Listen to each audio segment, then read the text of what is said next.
예, 오늘은 우리 사무엘서 같이 살펴봅니다. 앞으로 이제 사무엘상 같이 살펴봅니다. 오늘은 한나의 변신이라는 제목으로 같이 나누고자 합니다. 여러분 잘 아시는 것처럼 우리 사무엘상의 시작은 사무엘의 탄생으로 시작을 합니다. 사무엘은 이스라엘 마지막 사사이자 또 예언자이자 제사장으로 사사시대와 왕정시대를 연결하는 아주 중요한 인물입니다. 사무엘은 이스라엘 최초의 왕인 사울을 세웠고 또 이스라엘의 최고의 왕인 다윗을 세웠습니다.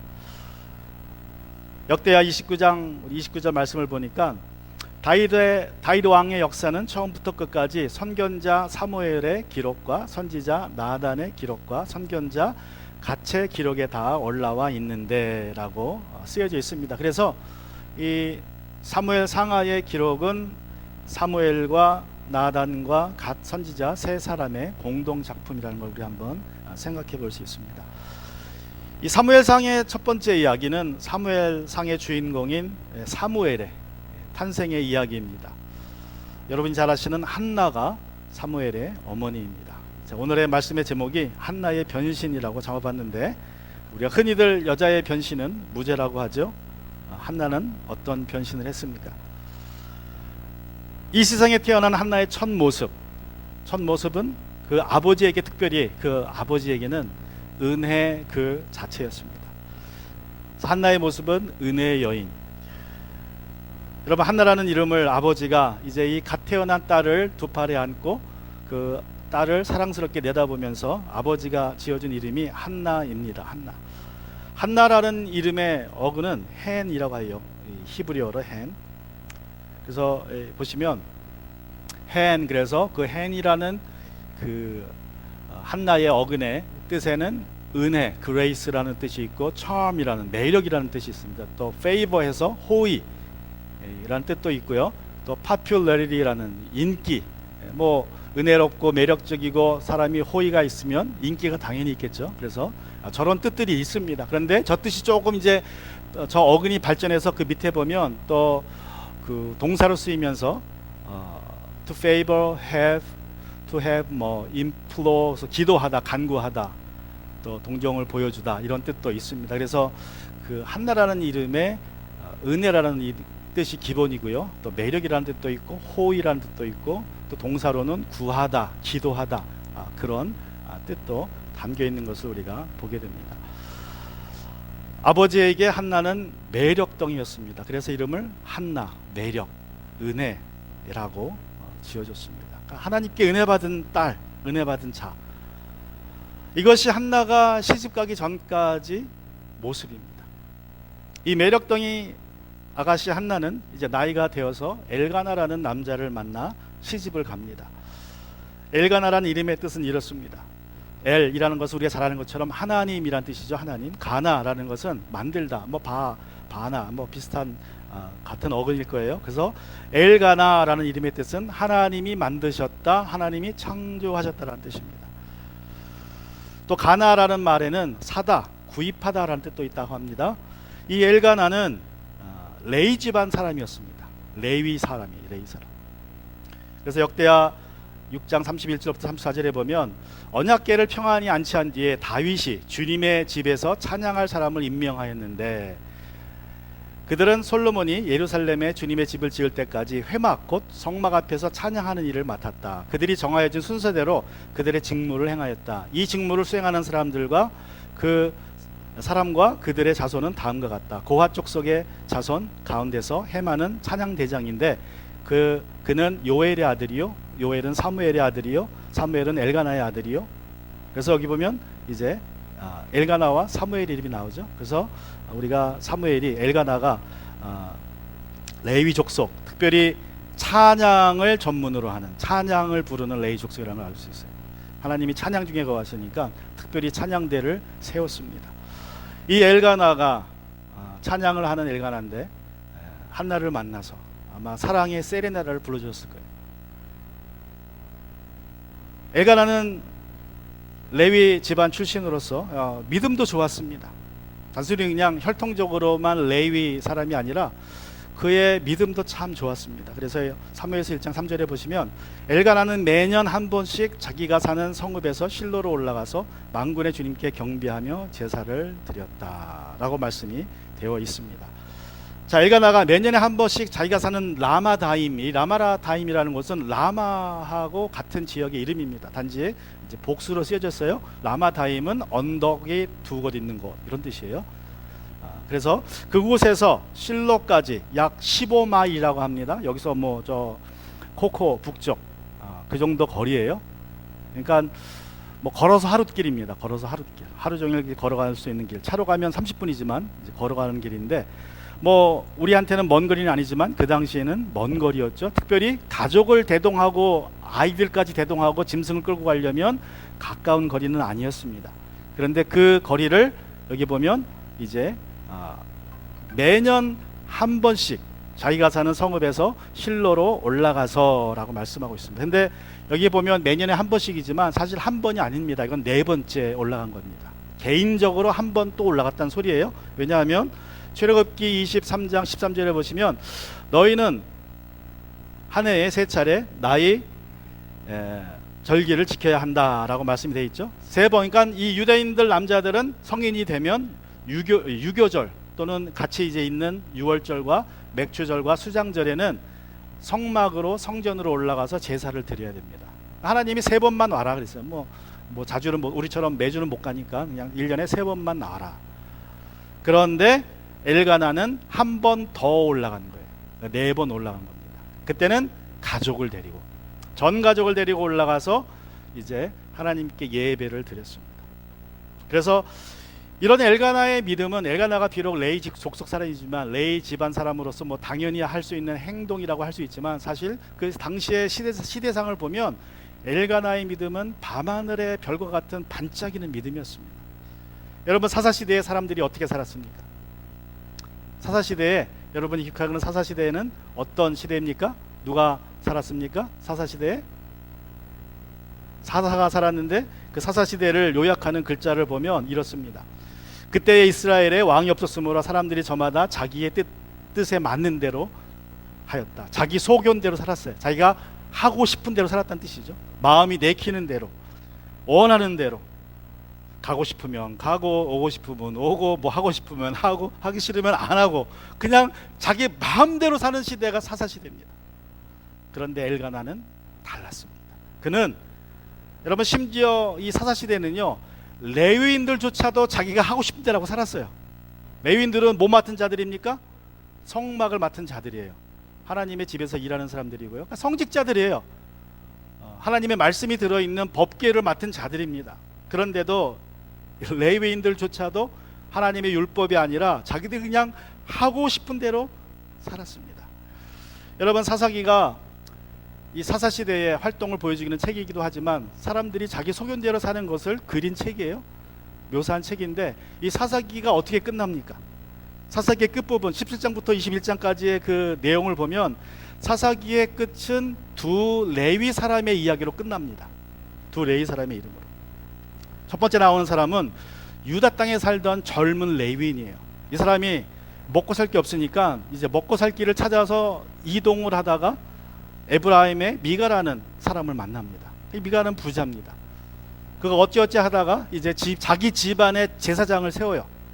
그래서 이 젊은 레위인이 지나가는 걸 붙잡고, 당신 이 레위인이라는 걸 아니까 우리 집안의 제사장이 돼달라. 그러고 이제 그를 고용합니다. 돈 주고 레위인을 고용해서 집안의 제사장을 삼아요. 흥미로운 일이죠. 그러다가 어쩌어쩌 하다가 단 족속 이동을 합니다. 이동을 하다가 이 집에 들러요. 가서 보니까 뭐 신상도 있고 제사장도 있어요. 그래서 단 지파 사람들이 이 제사장을 또 데리고 갑니다. 그리고 뭐라 그래요? 너 한 집안의 제사장으로 남을래? 한 지파의 제사장이 될래? 그러니까 이 젊은 레위인이 지파를 추주해요. 어쩔 수 없이.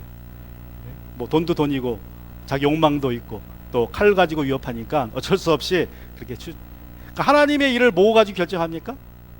먹고 살려고 하나님의 일을 선택하는 거예요. 더 좋은 데를 찾아가는 그런 시대가 됐다는 거예요. 레위인들조차로. 근데 이거는 뭐 아무것도 아닙니다. 이 일은 아무것도 아니에요. 그 다음에 나온 사건은 어떤 사건입니까? 또 다른 레위인이 나와요. 이 레위인은 애첩을 뒀습니다.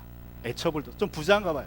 첫 번째 나오는 레위인과 다르게 부자였던 것 같아서 애첩을 뒀어요. 근데 애첩이 도망갔습니다. 집으로 살다가. 그러니까 또 애첩을 데리러 또 집에 쫓아갔어요. 그리고 구슬러서 데리고 옵니다. 데리고 오다가 집에 가는 길에 밤이 이제 해가 넘어가니까 베냐민 지파 어느 마을에서 정착을 하루 자기로 합니다. 그런데 잠을 자는데 그 베냐민 남자들이 그 집에 찾아왔어요. 누가 객지가 외인이 왔다는 걸 알고 찾아와서 우리야 상관하자 그래요. 동성애하자 그럽니다. 그러니까 어떻게 합니까? 이 레위인이 자기 애첩을 내줘요. 마음대로 하라고 내주고, 그리고 자기는 자기 목숨을 부지합니다. 그렇게. 다음날 아침에 보니까 그 애첩이 죽어 있어요. 문지방을 딱 붙잡고. 그래서 어떻게 합니까? 그 애첩의 몸을 12동강을 내서 각 지파로 보내요. 내가 이런 일을 당했다. 너무너무 억울하다. 복수 좀 해달라. 그래서 그 소식을 들은 지파들이 들고 일어나면 11지파가. 그래서 베냐민 지파를 거의 멸족을 시켜버려요. 몇백 명, 남자 몇백 명 남겨버리고 멸족을 시켜버려요.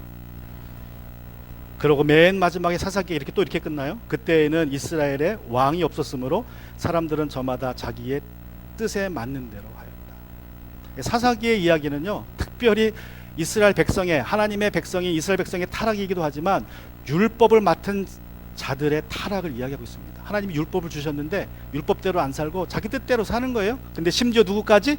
심지어 레위인들조차도 그렇게 살았다는 거예요. 하나님의 말씀, 성직을 맡은 자들까지도. 자, 그러한 시대에 엘가는 어떻게 했습니까? 하나님의 말씀이 너 3번 올라와라 그랬어요. 근데 3번만 가는 게 아니라 4번 갑니다. 가족을 데리고.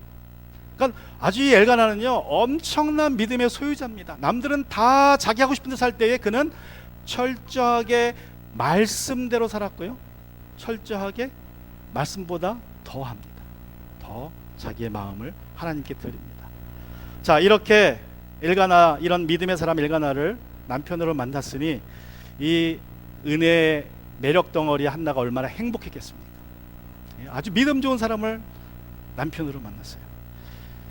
그런데 이 매력 덩이 한나의 모습은 그리 오래가지 못했습니다. 매력과 은혜가 철철 넘쳐났던 한나는 한마는 나가 됩니다. 한마는 나. 사무엘상 1장 2절에 보시면 이 한매력했던 나가 한마는 나가 되는데, 사무엘상 1장 2절에 보시면 엘가나에게는 두 아내가 있었는데 한 아내의 이름은 한나요, 또한 아내의 이름은 분인나였다. 분인나에게 자녀들이 있었으므로 한나에게는 있었지만 한나에게는 자녀가 하나도 없었다. 여러분, 그렇게 믿음이 좋다던 엘가나가 두 번째 장가를 갔습니다. 후처를 드렸어요. 분인나라는 여자가 후처로 들어왔습니다. 왜 갔습니까? 엘가나가 돈이 많아서 후처를 드렸을까요? 그렇지 않습니다. 뭐 지금도 돈이 좀 많은 사람들, 여유가 있는 사람들은 뭐 거의 대부분 바람을 핀다고 하는데, 뭐 그 당시도 그랬고 뭐 역사에 항상 그랬습니다. 근데 엘가나는 믿음의 사람이에요. 믿음의 사람입니다. 그렇게 믿음이 좋다던 레위인, 하늘의 별과 같은 믿음을 가진 레위인 엘가나가 후처를 둘 수밖에 없었던 이유는 하나입니다. 그것은 자기가 사랑하는 아나 한나가 아이를 못 낳아요. 아이를 낳지 못합니다. 여러분, 유대 문화에서는 아이를 못 낳으면 10년 동안 기회를 줍니다. 10년 동안. 그래서 10년 동안 아이를 못 낳으면 이혼해도 돼요. 하나님 이혼하지 말라 그랬지만 아이를 못 낳으면 이혼해도 된다라고, 유대인의 전통이에요, 전통. 그들의 그냥 하나의 문화입니다. 저 아마도 그래서 엘가나도 10년을 기다렸을 거예요. 한나가 아들을 낳아주기를. 아들이 태어나지 않습니다. 엘가나가 고민을 해요. 사랑하는 한나와 이혼할 수는 없고. 그래서 아마 상의했겠죠. 그래서 후처를 드리기로 합니다. 어쩔 수 없이 가문을 잇기 위해서 후처를 드리기로 합니다. 그래서 분인나라는 여자가 후처로 들어왔습니다. 여러분, 분인나라는 이름의 뜻은 진주입니다. 진주. 그러니까 이 분인나도 외모적으로 좀 매력적인 여자였던 것 같아요. 외모가.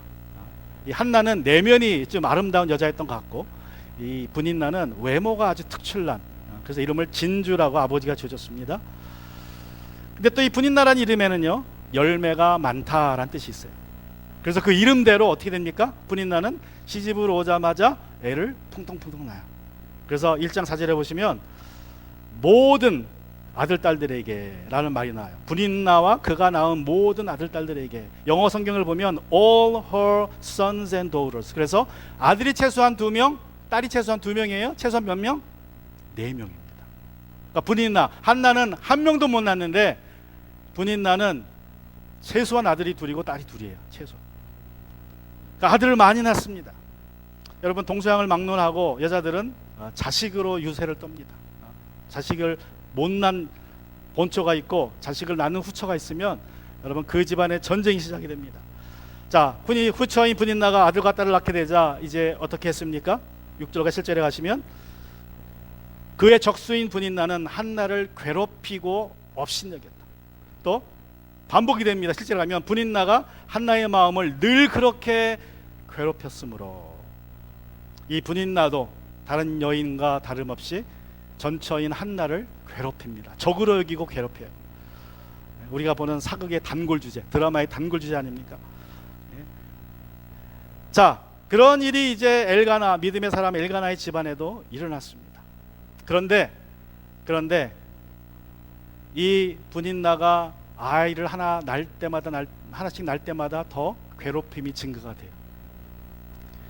더 증가가 됩니다. 엘가나는 매년 3번의 절기 외에 따로 이제 식구들을 데리고 실로로 올라가서 제사를 드렸는데 그것은 화목제였을 거예요. 화목제. 화목제라는 것은 하나님과 나와의 화목, 그리고 주변 사람들과의 화목을 목적으로 드리는 제사입니다. 그 화목제의 특징은요, 그 화목제 제물을 바치고 일부는 제장에게 줘요. 수고비로. 그리고 나머지는 자기들이 모여서 먹습니다. 그 자리에서. 그 화목제.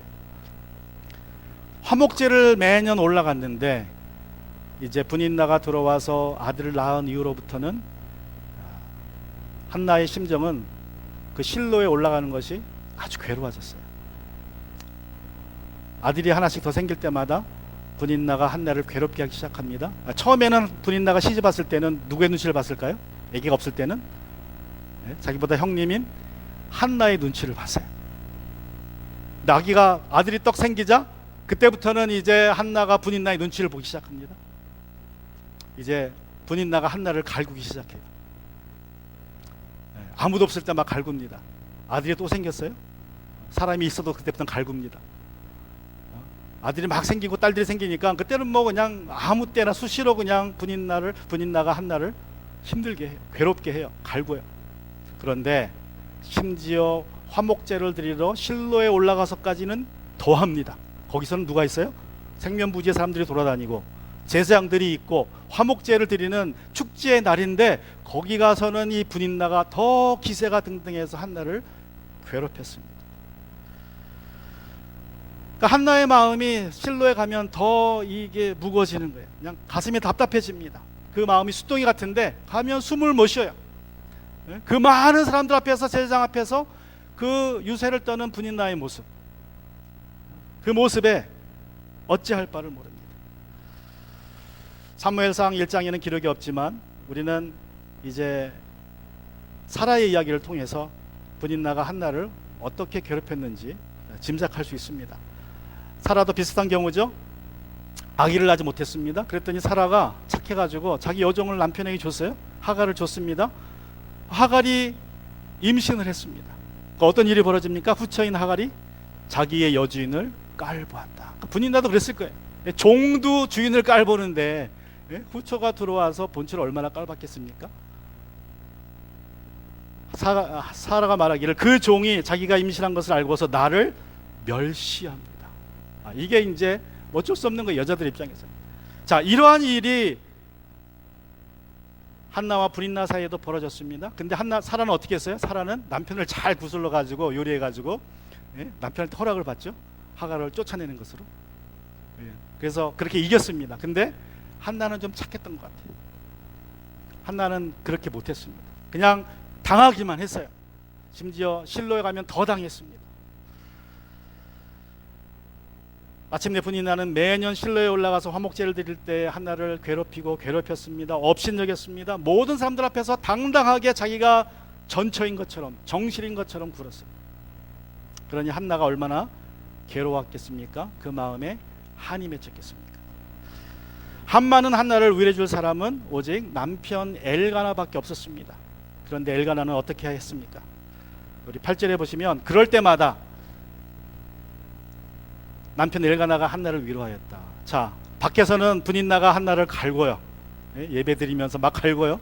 그러면 그때마다 이제 남편이 몰래 한나를 또 만나서 위로해 줍니다. 근데 이렇게 위로했어요. 여보, 왜 울기만 하오? 왜 먹지 않으려고 하오? 왜 그렇게 슬퍼만 하는 거요? 뭐라 그래요? 왜? 개혁성경에 보면 어찌하여 이게 위로하는 겁니까? 꾸짖는 겁니까? 짜증내는 겁니까? 예? 짜증내는 거죠, 분명히. 왜 그래? 왜 울어? 왜 안 먹어? 왜 지금 예배 드리러 와서 왜 얼굴이 그 모양이야? 왜 그러냐고. 도대체 왜 그러냐고. 그러니까 뭐 이해도 돼요. 그게 뭐 한두 번도 아니고, 예? 거의 10년 동안 매년 올라갈 때마다 한나는 갈굼을 당하고 울기만 하고, 또 엘가나는 그걸 들어줘야 되고, 그러니까 자기도 짜증 났겠죠. 남편이지만, 사랑했지만. 그러니까 왜 그러지 마.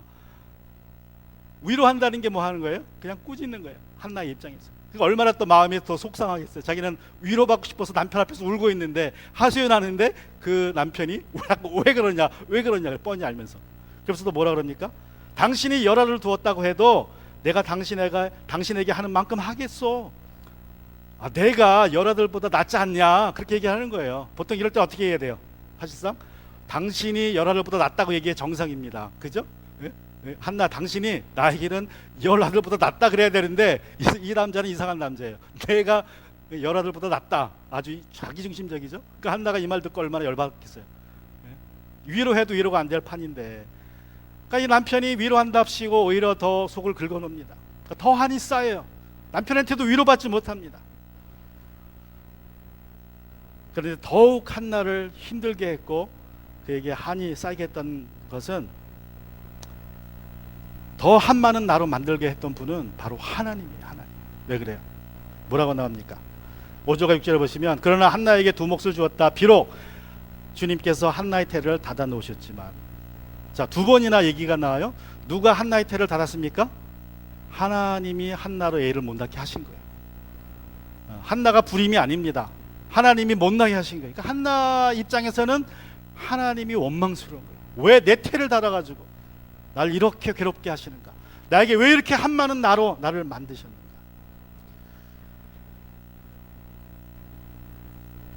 특별히 한번 생각해 보세요. 실로에 올라갈 때마다 이 분인나가 또 갈구는데, 그것도 모은 사람들 앞에서 갈구는데 어떻게 갈굽니까?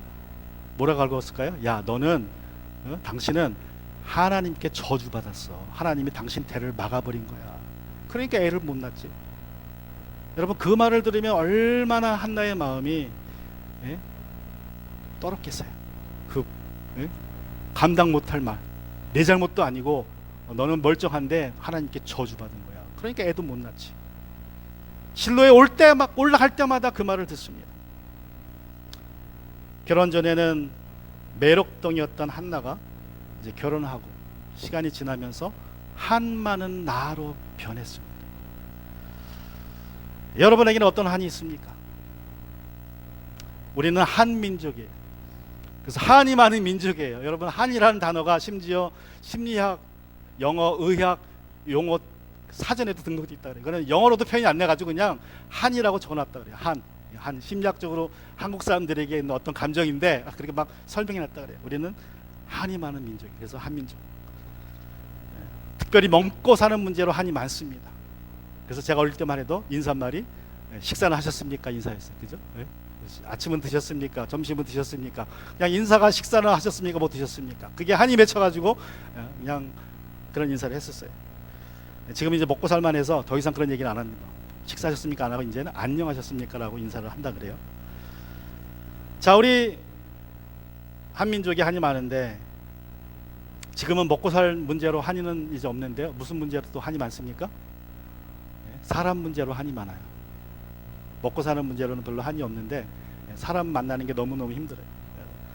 사람이 이제 나에게 한을 쌓이게 하는 원인이 돼버립니다. 사람들이 갈수록 이제 먹고 살만하니까 이제 딴짓거리하고 자기 중심적이 되다 보니까 어쩔 수 없어요. 그냥 부닥치고 서로 상처를 주고받습니다. 그래서 먹고 사는 일에 대한 한은 풀렸는데 사람으로 인한 한이 쌓여갑니다. 또 예기치 못한 일들로 한이 쌓여갑니다. 여러분, 이 세상에 정말 한이 없는 사람은 없을 것입니다. 여러분의 한은 무엇입니까? 제가 어떤 목사님의 간증을 들었어요. 이 목사님의 이야기를 들었는데 정말 한 많은 인생이에요. 그 어머니가 신앙이 좋아서 처녀 집사였답니다. 처녀 집사. 20대 초반에 교회에서 집사가 됐어요. 결혼도 안 했는데. 그런데 어찌된 일인지 21살에 결혼을 했는데 결혼한 남편이 내가 당신하고 결혼하면 교회 가겠다라고 해놓고서 결혼해놓고 교회를 안 갔어요. 그래서 21살에 이 처녀 집사가 결혼했는데 남편이 불신자입니다. 어쨌든 결혼해서 애를 넷을 낳았어요.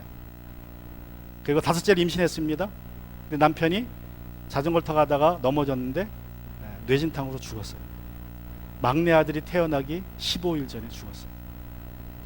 남편의 장례식이 있고 15일 후에 마지막 막내가 태어난 거예요. 이 믿음 좋은 어머니가 자식들을 잘 키워서 막내는 하나님께 드렸습니다. 그래서 이 아들이 나중에 어찌어찌 하다가 신학교를 가서 이제 공부를 해요. 근데 전도사 하다가 잘 하다가 그냥 픽 쓰러져 버렸어요. 심장마비가 와서. 그래서 급하게 병원에 실려갔습니다. 의사들이 심정지가 왔으니까 이제 이거 심폐소생술을 하죠. 올라타가지고 하는 거예요. 그냥 이 가슴을 압박을 합니다. 심장을 억지 손으로 그냥 풍선처럼 밀어버리는 거예요. 뛰라고. 했는데 살아났어요. 또 잠깐 있으면 또 멈춰. 그래서 또 올라가서 또 해. 그걸 한 4-5번 했대요. 한두 번 하다가 보통은 포기한다 그럽니다. 한두 번 살려놓고 이 사람이 또 다시 심장이 멈추면 그냥 멈추라 그런다 그래요. 근데 한 서너 시간, 4-5시간 동안 의사들이 그냥 붙잡고 한 거예요. 그래서 이 목사님을 살려놨어요. 그런데 그렇게 오랜 시간 동안 가슴을 압박을 하다 보니까 등의 척추의 신경이 끊어져 버렸어요. 목숨은 살았는데 척추가 끊어져서 하반신 불수가 된 거예요. 자기는 아무 잘못도 없는데 그냥 쓰러져 가지고. 그 어머니 입장에서는 어떻겠어요?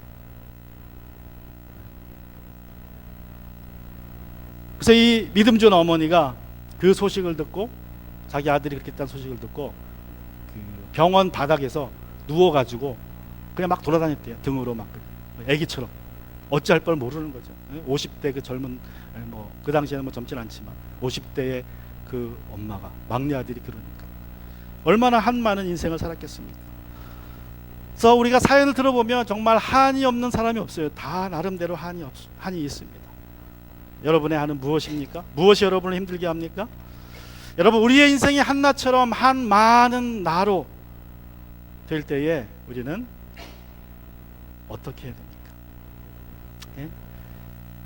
한매력했던 한나. 근데 살다 보니 한 많은 나가 되었고, 이 한 많은 나가 벗어나야 되는데 어떻게 돼요? 한심한 나가 돼버렸어요. 한심한 나. 여러분, 우리가 그리스도인으로서 살다가 어려움이 닥치면 어떻게 됩니까? 힘든 일이 닥쳤어요. 고난이 왔어요. 그리스도인이에요. 내가 믿음이 있어요. 그러면 당연히 뭐 해야 돼요? 당연히 어려움 닥칠 때 첫 번째 하도록 하는 것이 기도하면 돼요. 기도. 그죠? 우리는 그냥 아주 쉬운 답입니다. 기도하면 됩니다. 이게 믿음의 생활에서 기본 중에 기본이에요. 그런데 신기하게도 우리가 잘 나갈 때는 이걸 다 알고 있다가 정말 막상 어려운 일 당하면 기도를 못 해요. 기도를 안 해요. 기도를 해도 건성을 해요. 그래서 이것저것 다 해보다가 맨 마지막으로 하는 게 기도인 경우가 참 많습니다. 한나도 그랬어요. 결혼 이후로 한이 조금씩 쌓여갑니다. 결혼했는데 아기 소식이 없어요. 그래도 하나님께 매달리질 않아요. 한나는 때가 되면 주시겠지 하고 아마 기다렸을 거예요. 때가 되면 주시겠지. 해가 가도 소식이 없습니다. 10년이 지났어요. 어쩔 수 없이 후처가 들어옵니다.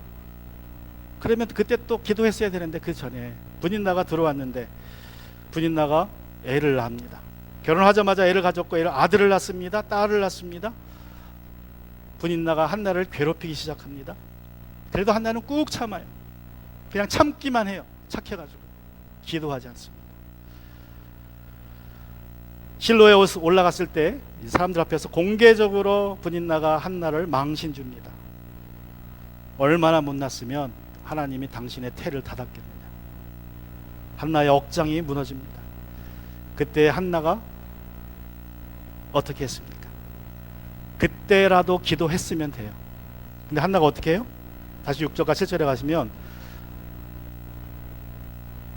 그의 적수인 분이 나는 한나를 괴롭게 업신여겼다. 이런 일이 매년 거듭되었다. 매년 주님의 집에 올라갈 때마다 분인나가 한나의 마음을 늘 그렇게 괴롭혔으므로 한나는 뭐 했어요? 뭐 하기만 했다? 울기만 하고 아무것도 먹지 않았다. 울기만 하고.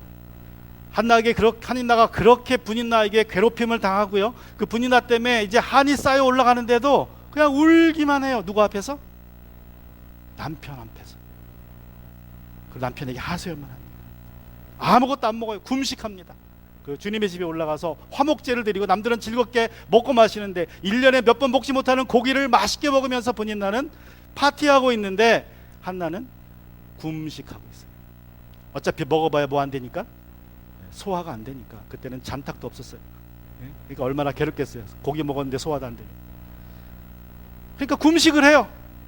남편 앞에 가서 울기만 합니다. 여러분, 우리가 정말 믿음의 사람으로서 어려운 일을 당하면 기도 먼저 하면 되는데 정말 그게 쉽지 않은 것 같아요. 우리 세계적으로 알려진 조영기 목사님도 그랬다 그래요. 이 조영기 목사님이 전도사 때에 여러분 아시는 것처럼, 나이 드신 분 다 아시는 것처럼, 그때는 종로구라 그랬죠. 대주동이라는 그 변두리에 천막교회를 세웠습니다. 저렇게 천막교회를 세워가지고 뭐 목사님하고 또 장모님 목사님이 뭐 능력이 있으니까 병자들도 많이 고쳐가지고 사람들이 막 몰려들었어요. 근데 어느 날 신학교를 가서 공부하고 있는데 소문을 들었습니다. 누군가가 얘기하기를 어떤 부자가 저 교회 주변 땅을 다 샀다더라.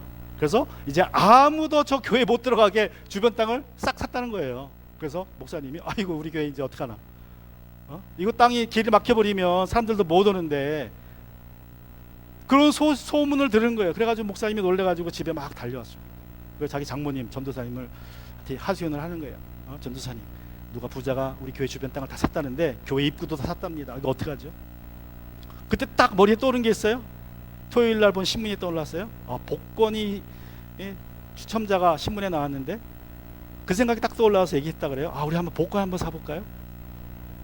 1등은 집 한 채 준다는데 2등은 자동차 한 대 주고, 우리 한번 복권 한번 사서 되면 땅을 길 하나 삽시다. 그래가지고 장모님 전도사님하고 사위 전도사님이 두 분이 돈이 없어가지고 이웃에게 가서 500원 빌렸대요. 그때 당시 복권이 1인당 200원이라 그래가지고 빌려가지고 이제 토요일 날 그 복권을 사러 나간 거예요. 근데 그 당시에는 이렇게 뽑는 그 어떤 TV나 라디오로 뽑는 게 아니라 추첨인 방식이었나 봐요. 추첨 방식. 그래서 이제 광화문 시청 앞에 가가지고 1인 한 사람씩 200원 주고 뽑기 하는 거예요. 뽑기.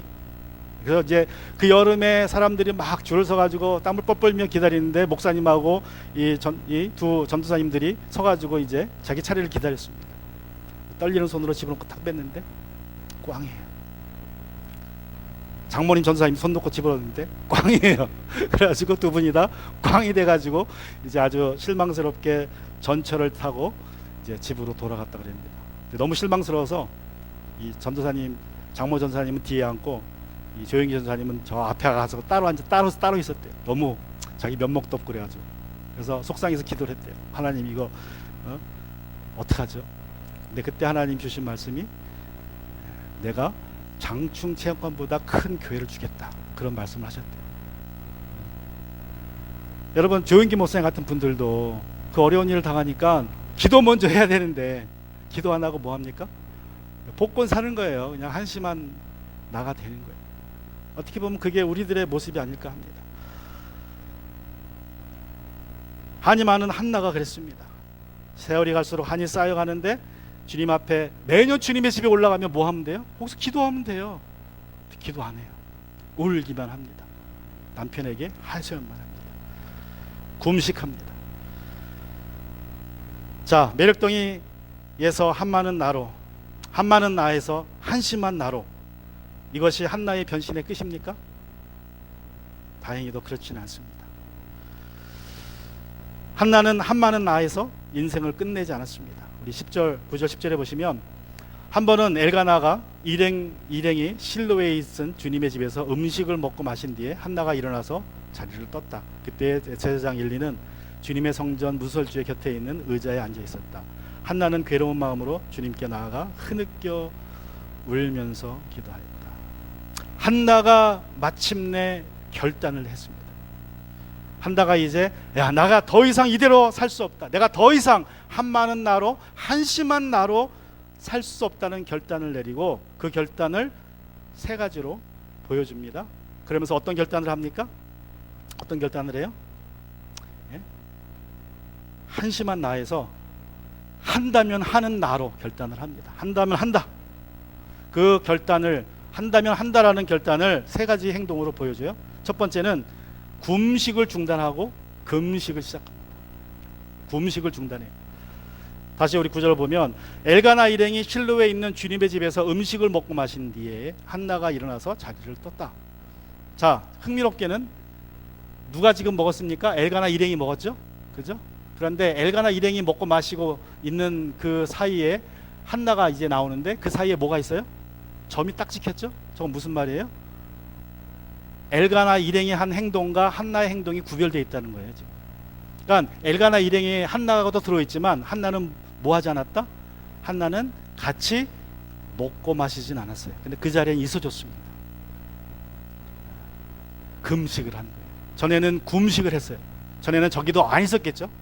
있어봐야 속상하니까. 근데 그 자리에 끝까지 지킵니다. 남들이 제사 드리고 즐겁게 먹는 자리를 끝까지 지켜고 있다가 금식하고 있다가 남들은 먹고 마실 때 본인은 금식하고 있다가 끝날 때쯤에 이제 파티가 끝날 때쯤에 한나가 일어났다라고 얘기해요. 여러분 당시에 이 제사는 말씀드린 것처럼 유일하게 1년에 몇 번 고기를 먹을 수 있는 기회입니다. 파티 시간이에요. 화목제기 때문에 특별히 그래요. 그런데 한나는 금식을 했습니다. 자, 이것이 한나의 첫 번째 결단이에요. 한다면 한다라는 것을 보여줬습니다. 두 번째로 한나는 자리에서 일어났습니다. 자, 한나가 일어나서 자리를 떴다라고 기록해서 한나가 일어나서 자 끝까지 자리를 지키고 있다가 본인은 금식을 하면서 있다가 자리를 박차고 일어납니다. 히브리 성경에 보면 이렇게 써 있습니다. 히브리 성경에 보면 여기 바라는 이게 이제 그리고라는 전치사예요. 그리고 쿰이라는 단어가 있어요. 쿰, 바타쿰 이렇게 한 글자로 쓰면 이게 이제 바타쿰이 되는데 바쿰 이게 히브리 성경은 이렇게 가요. 오른쪽에서 왼쪽으로 우리 옛날 한글처럼. 그래서 히브리 성경에서 첫 번째 글자는 일어났다 한나가 일어났다라는 말로 시작이 돼요. 우리 영어 성경이나 한국어 성경에서는 중간이나 끝에 오지만 히브리 성경에서는 구절의 첫 번째가 일어났다 한나가. 그래서 한나가 일어나는 행동을 딱 강조하고 있습니다. 그래서 바타쿰 그리고 일어났다 한나가. 이 동작은 일회성 동작이에요. 일회성. 그 전에 나온 모든 동작들은 대부분 반복입니다. 그래서 엘가나가 올라가곤 했다. 매년 엘가나가 실로로 올라가곤 했다. 울기만 했다. 이런 것들은 다 반복을 의미하는 행동이었어요. 동사가. 근데 이 구절에서 올라갔다라는 말은 딱 한 번의 동사입니다. 그날만 쓴 거예요. 그날만 한나가 일어났습니다. 그런데 일어난 목적이 무엇입니까? 우리 다시 구절에 보면 우리 대부분 성경들은 이 구절이 없는데 그냥 우리 성경에서 세번역에서는 한나가 일어나서 자리를 떴다라고만 돼 있죠. 근데 그 70인역 헬라어 성경을 기본으로 번역한 NRSV라는 영어 성경에 보면 또 이런 구절이 들어있어요. 한나 rose 일어났다. 그리고 presented herself before the Lord. 자, 한나가 일어나는 목적이 뭐예요? 자기 자신을 주님께 보이려고 일어났어요. 그래서 아주 분명하게 이게 이제 히브리 성경에는 이게 이상하게 없고 헬라어 성경에만 요 구절이 있어서 요 성경 NRSV는 저거를 이제 저렇게 번역했는데 한나가 일어나는 목적은요 집에 돌아가서 쉬려고가 아니라 주님께 자신을 드리려고 일어납니다. 이제 금식했잖아요. 이제 뭐 하면 돼요? 드려야죠 자신을. 금식했습니다. 그래서 두 번째 한나의 행동은 주님께 자신을 이제 일어나서 주님께 자신을 드린 것입니다. 한나는 한많은 인생, 한심한 인생을 끊어보겠다는 결심으로 일어났고 이제 주님께 자신을 드립니다. 그리고 이제 세 번째 결단이 나와요. 세 번째 결단은 10절에 나옵니다. 한나는 괴로운 마음으로 주님께 나아가 흐느껴 울면서 기도했다. 자, 이전에 한나는 누구 앞에서 울었습니까? 자기 남편 엘가나 앞에서 울었어요.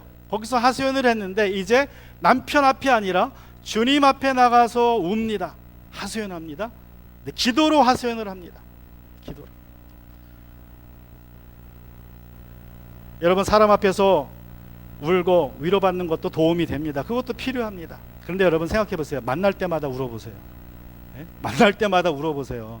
얼마나 그 사람은 또 힘들겠어요. 힘들지 않은 사람들도 있어요. 상담사들은 힘들어하지 않아요. 왜 그래요? 그들은 돈을 받으니까. 1시간 30분에 뭐 몇백 번씩 돈 받으니까 뭐 누가 와서 울더라도 신경 안 쓰지만 남편이나 가까운 사람들은 만날 때마다 울고 하소연하면 얼마나 힘들었겠습니까? 엘가나도 힘들어했어요. 이제 마침내 한나가 하나님 앞에 나와서 하나님께 하소연하고 웁니다. 그리고 기도합니다. 이것이 한나가 한많은 나, 한심한 나의 인생을 끝내는 세 번째 결단의 행동이었어요. 한다면 한다라는 것을 보여준 세 번째 행동입니다. 한나가 왜 이제서야 내가 일어나야겠다라고 결단했는지 우리는 알 수 없습니다. 사무엘상에 기록이 없어요. 그 이유가. 단지 전도서 3장 11절에 보면 이런 말씀이 있습니다. 하나님은 모든 것이 제때에 알맞게 일어나도록 만드셨다. 그래서 이 말씀에 근거하면 이제 때가 되었나 보다 라고 생각할 수 있어요. 때가 되었나 보다. 하나님의 때가, 하나님의 섭리와 은혜 속에서 이제 한나는 한나에게 때가 되어서 이제 한심한 인생에서 한나가 일어나기로 결단했구나 라고 우리가 이해할 수도 있습니다. 그런데 복음서에 나오는 한 사건을 통해서 우리는 한나가 또 다른 이유로 일어날 수도 있었겠다라는 생각을 해볼 수 있습니다. 마가복음 5장 41절에 보면 야이로의 이야기가 나옵니다. 회당장 야이로의 딸 이야기가 나와요. 이 야이로의 딸이 12살 됐는데 갑자기 죽었습니다. 아침에 일어나 보니까 의식이 없어요. 숨을 쉬지 않습니다. 그래서 회당장이 어떻게 합니까? 예수님이 왔다는 소식에 급하게 달려갑니다. 그 예수님을 초청해요. 우리 딸이 숨을 안 쉽니다. 죽은 것 같습니다. 빨리 와서 도와주세요. 예수님이 그 말을 듣고 급하게 따라갑니다. 그런데 어떻게 해요?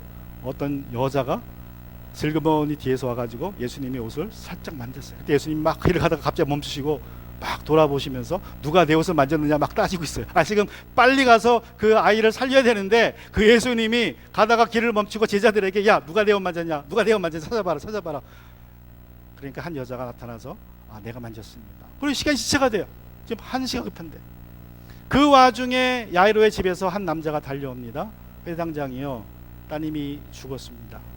더 이상 예수님 괴롭게 하지 마세요. 예수님 집에 데려가도 소용없습니다. 그랬더니 예수님이 그 말을 듣고 야이로에게 뭐라고 얘기합니까? 아니다, 너는 믿기만 해라. 그리고 다시 야이로의 집으로 갑니다. 그리고 아이가 누워있는 방에 들어가서 그 아이의 손을 잡으시고 어떻게 했다 그래요? 5장 41절에 보면 그리고 아이의 손을 잡으시고 말씀하셨다. 달리다 쿰, 이는 번역하면 소녀야 내가 네게 말한다, 일어나거라. 이 쿰이라는 동사가요, 사무엘상 1장 9절에 나오는 바타야쿰하고 똑같은 어근이에요. 쿰, 일어나라. 죽은 야이로의 딸은 일어나라는 주님의 명령을 듣고 일어났습니다. 주의 음성을 듣고 일어났어요. 요한복음 5장 25절은 말하기를 내가 진정으로 너에게 말한다. 죽은 사람들이 하나님의 아들의 음성을 들을 때가 오는데 지금이 바로 그때다. 그리고 그 음성을 듣는 사람들은 살 것이다. 그래서 이 말씀에 근거한다 보면 어떻게 보면 어떤 우리가 알 수 없는 이유로 한나는 하나님의 음성을 들은 것이 아닐까. 일어나라는 음성을 그가 듣지는 않았을까 라는 생각을 해보게 됩니다. 여러분이 어려울 때 말씀 읽고 또 기도할 때에 또는 예배 드릴 때에 또는 유튜브나 이런 동영상을 통해서 설교 말씀을 들을 때에 하나님은 말씀하세요. 일어나라 말씀하십니다. 그때 일어나시면 됩니다.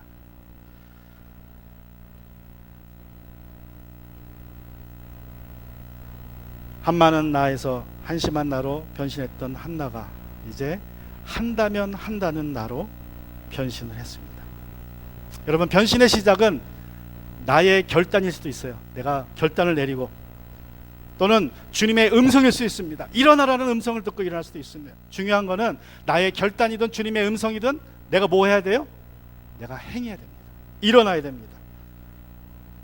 그래서 저는 그것이 나로부터 시작됐든 나의 결단이든 주님의 음성이든 그것은 하나님의 섭리이고 하나님의 은혜 가운데 벌어진 일이라고 믿습니다. 이런 은혜가 오늘 여기 계시는 우리 모든 성도님들에게 임하기를 주님의 이름으로 축원합니다. 같이 시간 우리 말씀을 생각하면서 기도하기 원합니다.